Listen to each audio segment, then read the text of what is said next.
Hello YouTube, welcome back to the channel, and today we're continuing the saga of making a quality build. To catch you up on the saga, I've seen many people do quality builds around level 200 because it seems mighty difficult to get quality builds to work around meta level. Some people wrote off quality builds entirely, considering them something part of the past, something from the ages of the Dark Souls games, and not something doable in Elden Ring. Then a little bit into the game's lifespan, and people thought, oh, you just need to be a high level to be a quality build, like level 200. Well, I would like for you to take a moment and gander at this here AR I have for you once I'm done multi-buffing. Ooh, 958 AR on a set of twin swords? That's 958 AR per sword. That's crazy. So I have a buff in my Wondrous Physic. I take the time to buff each sword. I even use the Last Rites Ash of War on the Golden Epitaph sword because the buff lingers for some reason, and Exalted Flesh to achieve that insanely high number. We have talismans to buff repeated attacks, and look at the insane amount of damage we are able to dish out in a short amount of time. Like I was talking about previously, I thought it was kind of silly that people wanted to play quality builds at level 200, which was a huge amount of levels to have. I wanted to trim it down, so I trimmed it down to level 175, and now it has been trimmed down further to meta level. And honestly, it took not using the quality infusion. Don't get me wrong, you can still stick the quality infusion on things and it'll perform well enough, not optimally, but well enough. It's somber weapons that will be your saving grace. So just have a smidge of faith, because turns out the McKellen Knight Sword is a quality weapon. And then, of course, it comes with its own buff. You can buff your holy damage in your Flask of Wondrous Physic. You could use all sorts of body buffs, and it's a little cumbersome, I will be honest. I felt like I was a bit burdened because I always wanted to be optimal, and you just gotta take your buffs where you can get them. If you can apply them all and then do a string of damage, great. If you can only apply a few of them, then you're gonna have to deal with that. And that's just the nature of things. But I had a fun time with this build. It's a tad ridiculous buffing 1, 2, 3, 4, 5 times for a string of attacks. And you don't need all of it. I just wanted to have all of it, and it was good. It was a good time. It's very strong, it's very specialized, but the nice thing about having 47 dexterity and strength is that there's a slew of weapons you can use that will perform very well with that stat spread. The Stormhawk Axe, for one, will really hurt people. The Dragon Halberd, the Bloodhound Fang, and there's more out there. But the McKellen Knight Sword, it was the core. It's what I used the most while playing around with it. Quality is doable. It just takes a little thinking outside the box and utilizing a couple tools. Now, I'm not saying that you have to buff 5 times in a row to be able to get quality builds to be usable. That's just if you want the insane amount of damage output that the McKellen Knight Swords are capable of. And look at this, I'm getting my rear end handed to me, I barely get away, I get in a couple trades, and the host is deleted. Granted, he only had 1,000 HP, but still, hear about this. We take a double heal, we roll away, and we trade into him, and he's gone 1,600 damage very quickly. Twin Swords already have insane damage output before you buff 5 times. But when you buff 5 times, sometimes you can kill people in 4 hits. Sometimes it's 2 hits. It's ridiculous. I don't really have another word for it off the top of my head. I'll summarize it.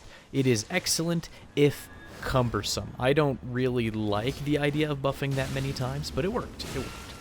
So, I'll get off of that train well enough. I kind of wanted somebody who would be a jack of all trades, I suppose, so I thought, well, that's kind of what the Haligtree Knights represent. The McKellen Knight Sword is, of course, found in the Haligtree. Though none of the knights use it, it feels very much a part of their creed or their order, so it all felt very cohesive. Look at this poor guy. Ooh. Getting lightning pot to the face. That's one of the other nice parts about having a good amount of dexterity. You don't have to use the frost pot because you don't care what stat you're using. You can use lightning pots, and they hit pretty hard, though either would have been acceptable in this situation. I did notice one glaring problem that I would run into, a skill issue on my part when utilizing this build. When you apply 5 buffs, and all of them last like 30 seconds except for the Wondrous Physic, you're very hard pressed to get in there and deal damage quickly, which kills your patience. It can kill your patience if you have a small brain like mine. Another thing, while playing around on this build, I thought about how much fun it would be to level with a build like this. I was like, wow, you can use so many different weapons, you do good damage, the options are limitless. And then I remembered, in a standard playthrough, you get one McKellen Knight Sword, and it's going to be all the way in the Halleck tree, making it a late game option. Or even if you rush it, like, and you're really pushing, you're probably getting that sucker around level 70 or 80. My goodness, you still have to play so much of the game just to get one of the straight swords, and you're not going to have 2 of them. But I appreciated these guys I was going up against. It's not every day you get honest, open-world duels, and I was kind of upset that this red just killed this guy. In retrospect, it was a little funny, but he needed to go. He needed to go far, far away and understand that that was very poor etiquette. But I don't blame him. He doesn't know the context. He just decided to show up, and probably not the best approach to take with my fellow Reds, but I was there first, bucko, and I had him. I had him at the end of his HP bar. It was my kill that you stole. Oh goodness, this invasion. This invasion showcases how awesome it is to have incredibly high damage output, but then it also showcases how awful playing against somebody with high lat can be. So pay attention to when I do take the time to eat each of these phantoms, because their latency wasn't too bad. It's the host, however, that is playing from a different planet entirely. It wasn't like the super glitchy type of latency, it's just the kind of latency where you feel like you can't get a hit in to save your life. And trades are already dangerous against Colossal Swords, but knowing that you can't even early interrupt them because the hits come a little late or whatever, that's really bad. Or that they just get all them extra iframes. And I'm sure it's agitating for him too. It's a two-way street. But they have me at the end of my rope. They got me in a corner. This guy goes in for the parry. The very silly parry. I'm making all sorts of mistakes and not playing very defensively because I'm going, I have big damage. I just need to big damage better and faster than that guy.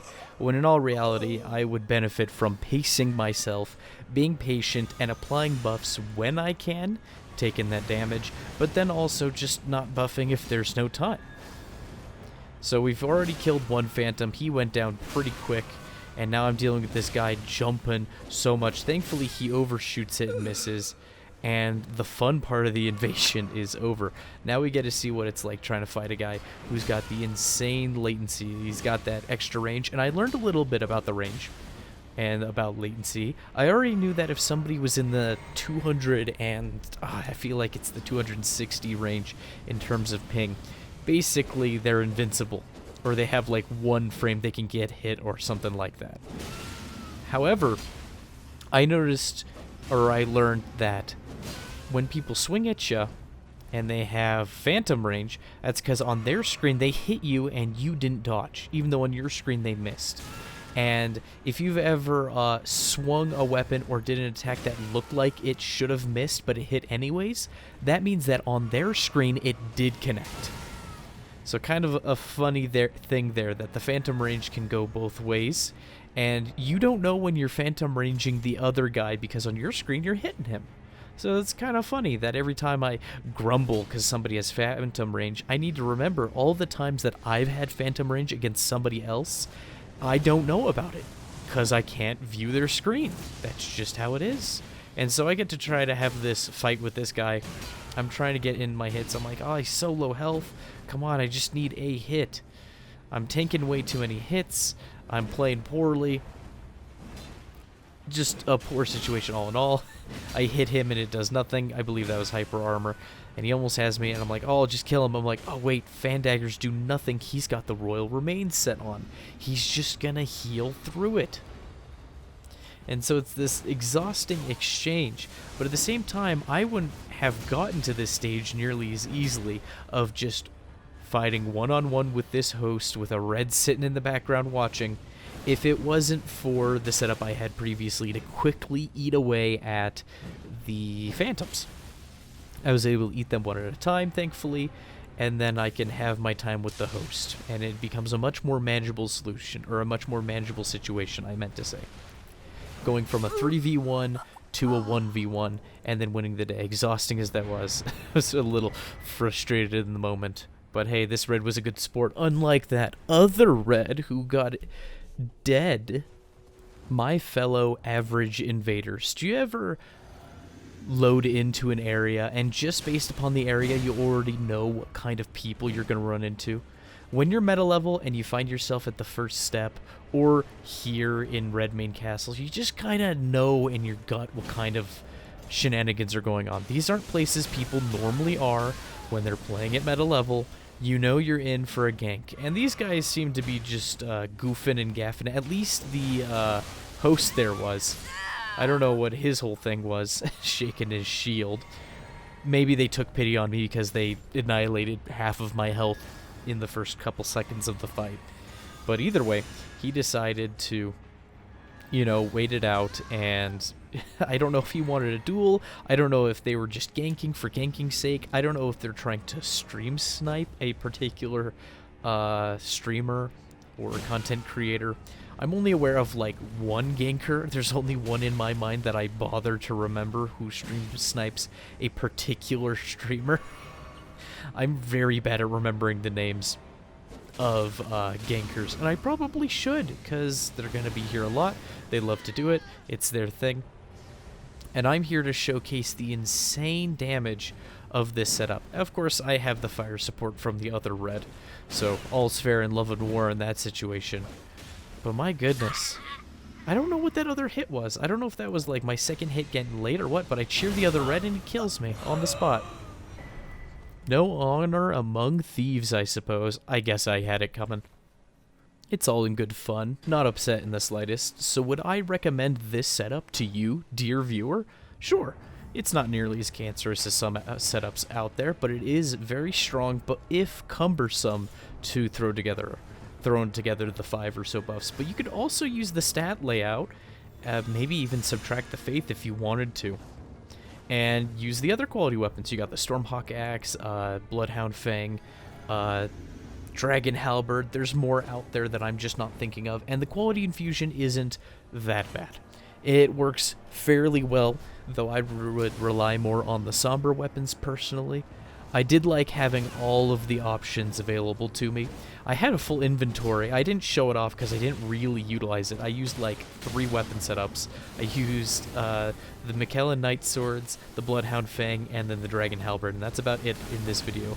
I'm tempted to make another video where I show off the rest of the build and don't worry about buff stacking so much, but that is for future gunches to think and worry about, not for you to worry about, dear viewer.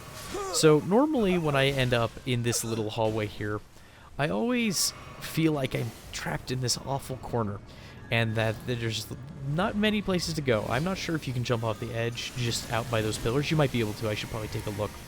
But the only way down that I can think of is at the far end of this wall here that we're standing on. There is a way to jump down and get into the, I want to call it a ravine, but the lower area in the zone. Now, I could use the Bloody Finger, sure, if I have a moment, but for some reason, this Rotten Crystallian was providing excellent cover. They're shooting all them little crystal shards. It killed the first Phantom, it finished him off, and it gave me the room I needed to tango with these people.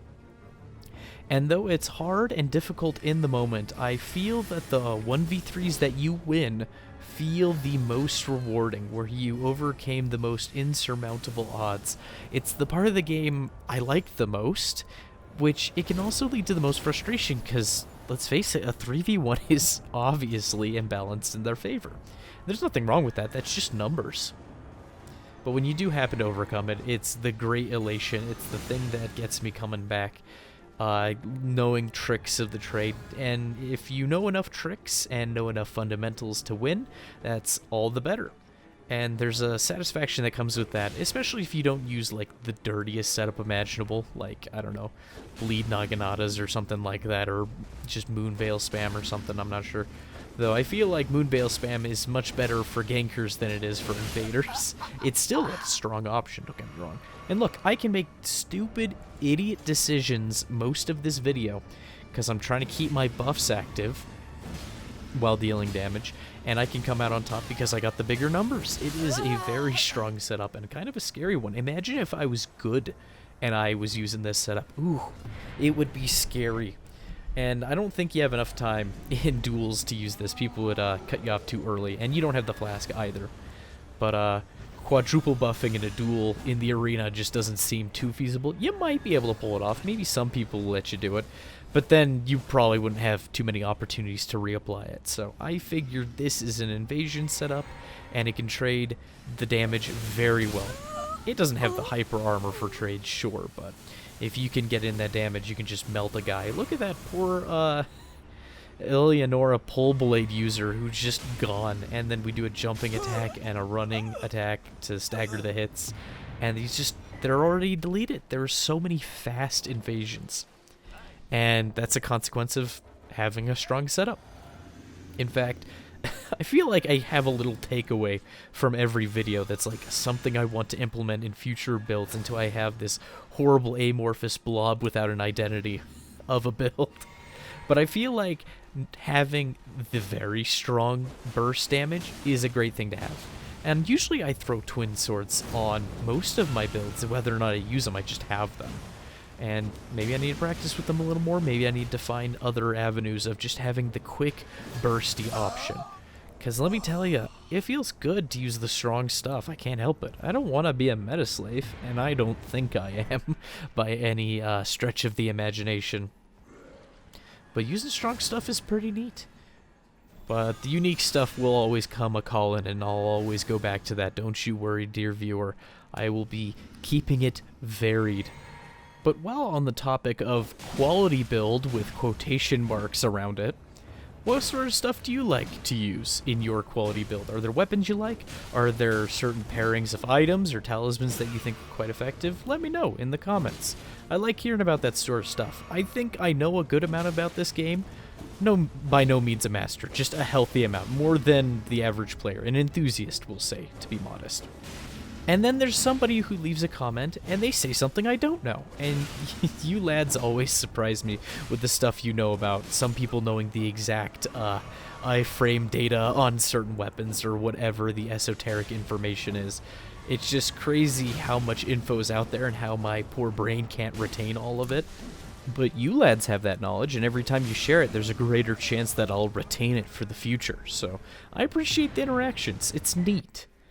Because there's no way I could know everything about this game. It's just, there's too much, and I like it that way. It's pretty neat. Well, we're closing up on the video. I'm finally using the Bloodhound Fang. I really like this string of attacks. I forget how strong curved greatswords are. This poor host just taking hit after hit after hit until he bleeds.